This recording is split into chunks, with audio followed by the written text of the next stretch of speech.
Hi అండి, welcome to అమ్మా kitchen. నేను మీ సునీత. ఈరోజు మన ఛానల్లో బాద్షా రెసిపీని ఇప్పటి వరకు ఎవరు చెప్పని సీక్రెట్ టిప్స్తో చాలా జ్యూసీగా పొరలుగా బాద్షా రెసిపీని చూపిస్తున్నాను. దీనికోసం ఇక్కడ నేను 2 కప్పుల వరకు మైదా పిండిని తీసుకున్నాను. ఇక్కడ కప్పు మెజర్మెంట్ కోసం ఇంట్లో ఉన్న ఏదో ఒక కప్పుతో మొత్తం అన్నీ కూడా దాంతోనే కొలుచుకోండి. ఇలా తీసుకున్న మైదా పిండిలోకి 1 టీ స్పూన్ వరకు బేకింగ్ పౌడర్, చిటికెడు సాల్ట్ వేసుకుని ఇదంతా కూడా బాగా కలిసేటట్టు స్పాచులాతో ఒకసారి కలుపుకోండి.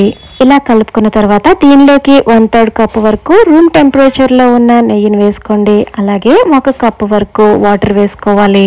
నేను ఇక్కడ వేసిన నెయ్యి, వాటర్ 2 కూడా రూమ్ టెంపరేచర్ లో ఉన్నవి వేసుకోవాలండి. ఫ్రిడ్జ్ లోంచి తీసిన నెయ్యి, అలాగే వేడి చేసిన నెయ్యి ఇలాంటివేమీ వేయకూడదు. అలాగే ఇప్పుడు ఇందులోకి మనం 2 కప్పుల మైదా తీసుకున్నాం కాబట్టి 1 కప్పు వాటర్ కరెక్ట్గా సరిపోతుంది. 1 కప్పు మాత్రమే వేసి ఆపేయండి. ఇప్పుడు ఇక్కడ చూపిస్తున్నట్టు స్పాచులాతో ఇదంతా కూడా ఒకసారి బాగా కలిసేటట్టు కలుపుకొని తర్వాత ఈ స్పాచులను పక్కన పెట్టేసి ఇలా చేతితో ఇలా కంబైన్ చేస్తున్నట్టు కలపండి. మనం చపాతీ పిండి కలుపుతున్నట్టు గట్టిగా ప్రెషర్ ఇవ్వకుండా ఇదంతా ఒక ముద్దగా ఫామ్ అయ్యేటట్టు ఇలా ప్రెస్ చేయండి. ఇలా బాగా అంతా దగ్గరికి ఇలా ఉండలా అయిన తర్వాత ఈ పిండి 5 నిమిషాల పాటు నానబెట్టుకోవాలి. ఈ లోపు మనం పంచదార పాకం పట్టుకుందాము. మనం 2 కప్పుల మైదా పిండి తీసుకున్నాం కాబట్టి అదే కప్పుతో 2 కప్పుల వరకు షుగర్ ని యాడ్ చేయాలి. ఇలా షుగర్ యాడ్ చేసిన తర్వాత 1 కప్పు వరకు వాటర్ ని వేసుకోవాలి. ఇప్పుడు ఫ్లేమ్ ని మీడియం లో పెట్టుకుని ఇది మరగడం స్టార్ట్ అయ్యాక చిటికెటంతా కుంకుమ పువ్వును వేసుకోండి. ఈ కుంకుమ పువ్వు అనేది పూర్తిగా ఆప్షనల్ అండి, మీ దగ్గర ఉంటే వేయండి. కానీ వేస్తే మంచి కలర్ తో పాటు టేస్ట్ బాగుంటుంది. ఇలా కుంకుమ పువ్వు తర్వాత ఇలాచీ పౌడర్ 1 టీ స్పూన్ వరకు యాడ్ చేసుకుని ఇదంతా కూడా కలిసేటట్టు బాగా కలుపుకోండి. గులాబ్ జామ్ పాకం కంటే కూడా కొంచెం చిక్కుగా ఉండాలి, అలాగని తీగ పాకం అస్సలు కాదండి. ఇక్కడ చూస్తున్నారు కదా, పాకం వచ్చాక ఇలా డ్రాప్ అన్నది చాలా స్లోగా పడుతుంది గరిట నుంచి. అప్పుడు ఇంకా మనకి పర్ఫెక్ట్ పాకం అన్నది వచ్చినట్టు. ఇది చల్లారిపోకుండా మూత వేసి ఉంచండి. ఇప్పుడు పిండి మనం కలుపుకున్నాం కదా, 5 నిమిషాల తర్వాత నేను ఇక్కడ చూపిస్తున్నాను.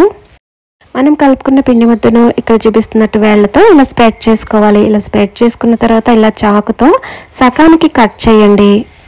మనం ఇలా కట్ చేసిన తర్వాత ఇక్కడ చూపిస్తున్నట్టు ఈ పార్ట్ని ఇలా దీని మీదకి వేసి ఇప్పుడు మళ్ళీ వేళ్లతో సుతారంగా ఇది మళ్ళీ స్ప్రెడ్ చేసుకోవాలి. రౌండ్ షేప్ ఏమీ అవసరం లేదండి. ఇలా కొంచెం స్ప్రెడ్ అయిన తర్వాత మళ్ళీ దీన్ని ఆఫ్ కింద వచ్చేటట్టు కట్ చేసుకోవాలి. ఇలా కట్ చేసుకున్న తర్వాత మళ్ళీ ఫోల్డ్ చేసి దీన్ని మళ్ళీ స్ప్రెడ్ చేసుకుని మళ్ళీ కట్ చేసి ఈ ప్రాసెస్ అంతా కూడా 3-4 టైమ్స్ వరకు చేసుకోవాలి. ఇక్కడ ఫైనల్ ప్రాసెస్ లో చూడండి, ఇలా 4 పార్ట్స్ కింద డివైడ్ చేసుకోవాలి. ఇక్కడ ఈ పార్ట్ ని చూపిస్తున్నాను చూడండి, ఈ విధంగా పొరల కింద ఫామ్ అవుతుంది. ఇలా లోపలంతా కూడా పొరలు ఉంటుంది, పైకి చూడడానికి సాఫ్ట్ గా ఉంటుంది. ఇప్పుడు దీన్ని ఇలా రోల్ చేసుకుని ఈక్వల్ పార్ట్స్ లాగా 3 పార్ట్స్ కింద కట్ చేసుకోవాలి. మిగతా పార్ట్స్ అన్ని ఆల్రెడీ చేసేసాను. నేను ఇక్కడ చివరి పార్ట్ మీకోసం చూపిస్తున్నాను. ఇలా 3 పార్ట్స్ కింద కట్ చేశాక ఇలా ఒక పార్ట్ తీసుకుని ఇలా ఇక్కడ చూపిస్తున్నట్టు కొంచెం ప్రెషర్ ఇస్తూ రౌండ్ చేసుకోవాలి. ఇలా రౌండ్ చేసుకున్న తర్వాత కొంచెం వేలుతో నొక్కుతూ ఫ్లాట్ గా చేసుకోండి. ఆ తర్వాత ఇక్కడ పీట మీద పెట్టి ఇలా మధ్యలో కొంచెం వేలుతో ప్రెస్ చేయాలి. ఇలా చేసుకున్న బాదుషాలను పక్కన పెట్టి ఇప్పుడు స్టవ్ ఆన్ చేసి ఆయిల్ కూడా ఇక్కడ బాదుషాలు పూర్తిగా మునిగేంత వరకు కూడా ఆయిల్ వేసుకుని ఈ ఆయిల్ గోరువెచ్చగా ఉన్నప్పుడు మాత్రమే ఈ బాదుషాలను ఒక్కొక్కటిగా వేసుకోవాలి. ఈ బాదుషాలను వేపించుకునేటప్పుడు కూడా చాలా ఓపికగా నిదానంగా వేపించుకోవాలండి. ఇవి వాటి అంతటా అవే పైకి ఫ్లోట్ అయ్యేంత వరకు కూడా వెయిట్ చేయాలి. చూస్తున్నారు కదా, ఈ విధంగా పైకి తేలాక ఇప్పుడు ఫ్లేమ్ ని మీడియం లో పెట్టుకుని ఇవి అంతా కూడా లైట్ గోల్డెన్ కలర్ వచ్చేంత వరకు కూడా వేపించుకోవాలి. డార్క్ బ్రౌన్ కలర్ వరకు కూడా ఏమి వేపించకండి, ఎందుకంటే పై లేయర్ అనేది బాగా స్ట్రాంగ్ అయిపోయిందంటే ఇది ఇంకా పాకాన్ని పీల్చుకోదు. అందువల్ల లైట్ గోల్డెన్ కలర్ రాగానే వీటిని ఆయిల్ నుంచి డ్రైన్ చేసి వెంటనే వేడిగా ఉన్న పాకంలో డిప్ చేసుకోవాలి. ఇక్కడ పాకం కూడా కొంచెం వేడిగానే ఉండాలండి. పాకం ఇన్ కేస్ మీకు చల్లారిపోయింది అనుకుంటే కొంచెం వేడి చేసుకోండి. ఇలా వేడి చేసుకుని ఈ పాకంలో ఈ బాదుషాలను 2 వైపులా టర్న్ చేసుకుంటూ పాకాన్ని బాగా పట్టించి 5-6 నిమిషాల వరకు పాకంలోనే ఉంచేయాలి. 2వ బ్యాచ్ వేస్తున్నప్పుడు ఆయిల్ కొంచెం చల్లారక్క మాత్రమే బాదుషాలను వేపించుకోవాలి. నేను చెప్పిన ఈ ట్రిప్స్ తో ఒకసారి ట్రై చేయండి, మీకు తప్పకుండా నచ్చుతుంది. ఇంట్లో ఉండే ఇంగ్రీడియంట్స్ తో చాలా ఈజీగా 10 మినిట్స్ లో ఈ డ్రై ఫ్రూట్ కోకోనట్ లడ్డూల్ని ఈజీగా ఇంట్లో తయారు చేసుకోవచ్చు. స్టవ్ మీద ప్యాన్ పెట్టుకుని 1 టేబుల్ స్పూన్ వరకు నెయ్యి వేసుకోండి. నెయ్యి కరిగిన తర్వాత 1 కప్ వరకు కోకోనట్ పౌడర్ వేసుకోండి. నేను ఇక్కడ ఇది బయట కొన్న డిస్కెటెడ్ కోకోనట్ పౌడర్ వేస్తున్నాను. మీరు ఇంట్లో వాడే పచ్చి కొబ్బరిని కూడా బాగా తురుముకొని వేసుకోవచ్చు. ఇలా వేసుకున్న కొబ్బరి పొడిని 2-3 నిమిషాలు లో ఫ్లేమ్ లో వేపించుకోవాలి. ఈలోపు ఒక మిక్సీ జార్ తీసుకుని దీనిలోకి 1/2 కప్పు వరకు పంచదారని వేసుకోండి. కొబ్బరి పొడి 1 కప్పు తీసుకున్నాం కదా, దానిలో సగం వేసుకోవాలి పంచదార. ఇప్పుడు దీనిలోకి 3 యాలకులు, 7-8 జీడిపప్పు పలుకులు, అలాగే 10-12 బాదం పప్పు వేసుకోండి. ఇక్కడ డ్రై ఫ్రూట్స్ అనేది మీ ఇష్టం అండి, క్వాంటిటీ పెంచుకున్నా పర్లేదు. అలాగే పిస్తా పప్పు ఒక 6-7 వేసుకోండి.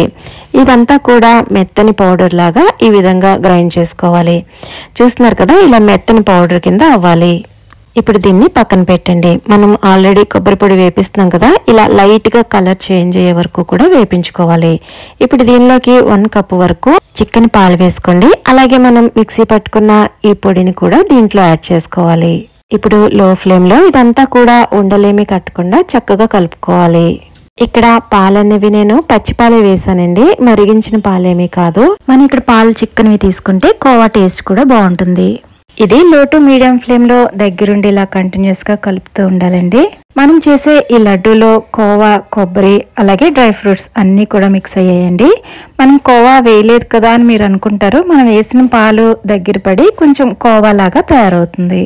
మనం 1 కప్పు పాలు వేసాం కదా, ఆ పాల ప్లేస్ లో సగం పాలు, సగం మిల్క్ పౌడర్ కూడా వేసుకోవచ్చు. చూస్తున్నారు కదా, ఇలా 5-6 నిమిషాలకి ఈ విధంగా బాగా దగ్గర పడుతుంది. ఇప్పుడు దీన్ని ఒక ప్లేట్ లోకి వేసుకుని ఇది పూర్తిగా చల్లారనివ్వాలి. ఇలా ప్లేట్ లో వేసిన తర్వాత ఇలా గరిటతో బాగా కొంచెం పల్చగా స్ప్రెడ్ చేసుకుంటే ఇది కొంచెం త్వరగా చల్లారుతుంది. ఇలా కొంచెం చల్లారిన దీన్ని మళ్ళీ ఒకసారి బాగా కలుపుకొని ఇప్పుడు మనకు కావాల్సిన సైజులో ఇలా చిన్న చిన్న బాల్స్ కింద చుట్టుకోవాలి. చూస్తున్నారు కదా, ఇలా సాఫ్ట్ బాల్ కింద తయారవుతుంది. ఈ పిండి అనేది మనం ఇంకా చల్లారే కొద్దీ కూడా కొంచెం గట్టి పడుతూ ఉంటుంది. వేడి మీద అయితే కొంచెం ఇలా సాగుతున్నట్టు అనిపిస్తుంది, కానీ చల్లారే కొద్దీ బాగా గట్టి పడుతుంది. చూస్తున్నారు కదా, ఇలా అన్ని కూడా చుట్టుకోవాలి. ఇప్పుడు ఒక ప్లేట్ లో కొబ్బరి పొడి వేసుకుని ఈ కొబ్బరి పొడిలో మనం చుట్టుకున్న ఈ ఉండల్ని ఒక్కొక్కటిగా వేసుకుని చుట్టూరు కూడా బాగా అంటుకునేటట్టు రోల్ చేసుకోవాలి. ఇదే మాదిరిగా మొత్తం అన్ని కూడా ఇలా రోల్ చేసుకుని బాదం పప్పుతో ఇలా గార్నిష్ చేసుకుంటే చాలా టేస్టీగా ఉండే ఈ కోకోనట్ డ్రై ఫ్రూట్ లడ్డు అనేది రెడీ అయిపోతుంది. ఈ వీడియో నచ్చితే లైక్ చేయండి, సబ్స్క్రైబ్ చేసుకోవడం అసలు మర్చిపోవద్దు.